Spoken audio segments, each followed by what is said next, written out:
that Arizona sky. Alright, welcome back to our channel. Ito muli sa RP Max Vlogs. Mega love shoutout po sa ating lahat guys, mga kaibigan, mga kapatid, mga kalingap. Isang mapagpalang araw po sa ating lahat. Magandang umaga, tanghali, hapon, gabi. Nasaan man po tayong sulok sa mundong ito. Naway na sa mabuting kalagayan po ang lahat guys sa mga oras na ito. Gusto ko lang pong gawa ng reaction guys. Ito nga pong vlog ni Kalinga Prab. Itong part 36 kung saan dumating po ang papa ni Dara. So sa nilagay nga po natin dyan sa thumbnail, papa ni Dara, nagkwento po ng kanyang pinagdaanan. At dito po guys, nasagot na po yung katanungan po ng lahat. Okay, so yun po ang dalawang i-discuss po natin. Bago po natin gawa ng reaction guys, ito, panoorin muna natin sandali itong maiksing video clip na ito. Ito po yun. So yun nga, nakwento sa amin ni Dara yung nangyari, yung mga nangyari sa pamilya nyo. Talagang grabe po, pang MMK. Nagtitest-test din ako kito sir. Ang mangyari dito, itong magadan sa kuya, yung panganay na hulog sa loob. Tapos sinundan ka itong agum ko. Simula daw nun, parang talagang sobrang, parang muntik ka nang ma-depressed. Paano man siya, talagang mabibigla pa ko kung magkadalaga sir ka ito, ang pagyading ito. Inot si Aki kung panganay, nag-i-eskwila. Nagadan, sumunod si agum ko. Ano ginawa nyo tayo? Paano nyo na labanan yun? Yung sakit? Nag-iagi ko lang magabos sa trabaho. Wara mong baga. Pero haliman mawara talaga. Matagal po talaga. Taon. Kahit na ngayon siguro, pag naalala nyo, andyan pa rin yung sakit. Pag naisip man lang boss, pero pag day na, mahit man. Hindi ngayon, focus ka sa mga anak nyo po ngayon. Dito na lang ako boss. Lako-lako na lang ako ng isda na naman. Grabe talaga yung nangyari po kina tatay. Di biro yun, anak, tapos sinundan ng asawa. Kaya pala tayo itong si Dara naging matatag. Tinuruan niyo po ba siyang maging ganyan? Parang siya na po yung tumatayong nanay dito kay Bea. Diamond boss, siya siyang kusa lang talaga nag-aaral ko yan. Desisyon niya, nag-aaral ko yan na mga ko yan. Diskarte. Sa isang busta, nahin mo na si nanay ninda, mama nila, ninda. Proud ka tayo kay Dara. Yes. Proud na proud. ka sa kanya. Bakit ka po tayo proud kay Dara? Ano yung nagustuhan niyo po sa kanya? Mabait baga mo siya, tapos makon sa pag-aral. Isipin mo tayo, no? Kahit nasa malayo ka, tuloy ang pag-aaral ni Dara, no? Tuloy-tuloy. Yun, so nakita po natin guys, hindi po biro yung naranasan po ng papa ni Dara. Okay? So imagine guys, panganay mo na nag-aaral, biglang namatay, dahil nga po nahulog po ito sa nyog.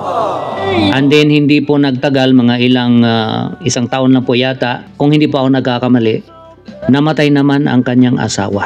So mahirap po yung naranasan po ni papa po ni Dara.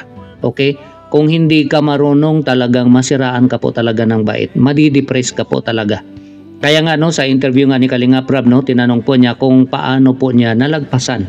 Ano po ang kanyang ginawa. Okay, so sa nabanggit nga po niya, dinaan na lang po niya sa pagtatrabaho. Okay? Para malibang ika nga yung kanyang sarili. Sabi ko nga guys, ang makaka-relate po talaga exactly sa nararamdaman po ng papa ni Dara ay yung mga taong nawalan din po ng mahal sa buhay, especially anak. Kasi yung mga nawalan po ng magulang, although siyempre masakit din po yun pag nawalan tayo ng isa sa magulang natin, pero iba po yung anak po natin ang nawala. At dito nga sa case ng papa ni Dara, yung kanyang anak na panganay na nag-aaral pa at yung kanyang misis naman. Mabigat po talaga yung ganun. Kaya naintindihan ko po si papa ni Dara kung bakit kailangan niya pong lumayo. Kasi yung nga ang tanong ng iba noon, bakit kailangan pa niyang lumayo at magtrabaho? Pwede naman siya magtrabaho dyan. At nakwento po ng papa ni Dara na dati pala siyang nagtitinda o naglalako ng isda. At yan nga po ang gusto niyang gawin. Ito ngayong nakauwi na siya, wala na po siyang balak umuwi po o bumalik po doon sa kanyang trabaho. So yun po ang napakagandang balita, guys. At the same time, ika nga nasasagot na din po, no? Yung po ang isang topic natin o pangalawang topic natin, nasagot na po ika nga yung mga nagtatanong. Kasi yun nga ang mga, alam nyo na po guys, yung mga marites po na kumakalat. Na may mga nag-comment na itong tatay ni Dara ay meron na pong bagong asawa.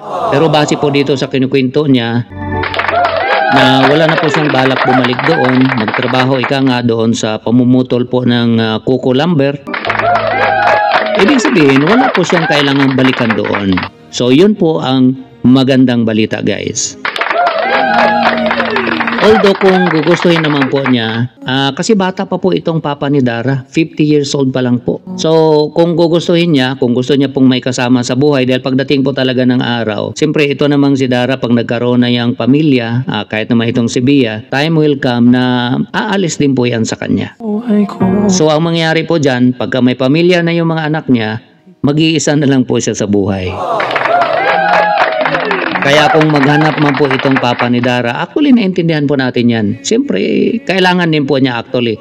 Pero kung mag-decide po siya na hindi na at focus na lang po sa mga anak niya, mas maganda din naman po yun. Ika nga, iwas complication dahil hindi po talaga natin masigurado na yung mapili niya, yung mapapangasawa niya ay mamahalin ang kanyang mga anak na tulad po ng kanyang pagmahal.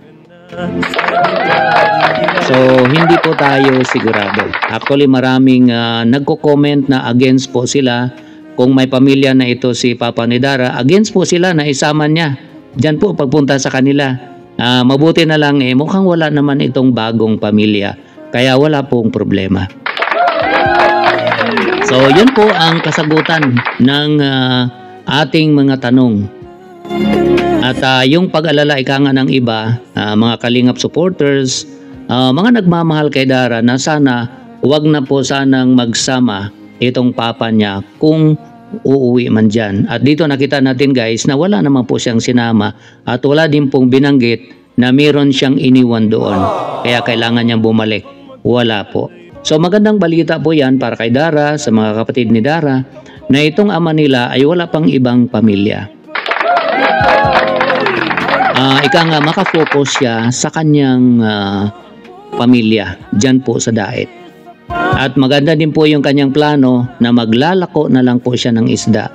Ayaw na po niyang bumalik doon. So napakagandang balita po yun para sa kanyang pamilya siyempre. So yun po guys, yun lang po ang ating konting reaction. Naawa po tayo sa naging karanasan po ng papa ni Dara. Dahil hindi po talaga biro, pagkasama na po natin sa buhay, mahal natin sa buhay, ay mawala sa atin. Ganun po man, siyempre, temporary lang po ang buhay natin. Kailangan po nating tanggapin kung ano man po ang ipinagkaloob ng Panginoon. So, yun lang po guys ang ating reaction dito nga po sa vlog ni Kalingap Rab. Part 16, ito nga pong pag-uwi ng papa ni Dara.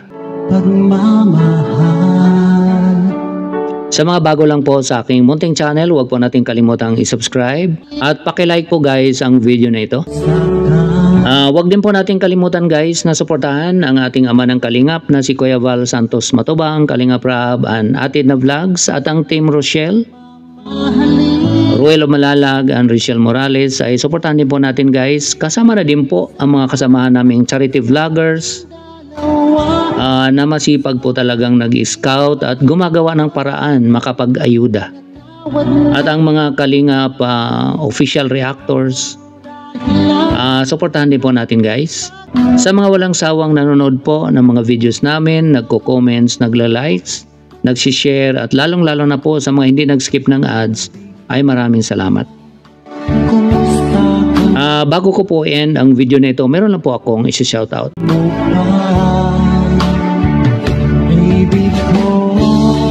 Muli, maraming salamat sa inyong lahat guys. Ingat po tayo kung nasaan man tayo. God bless everyone. I love you all. Bye-bye.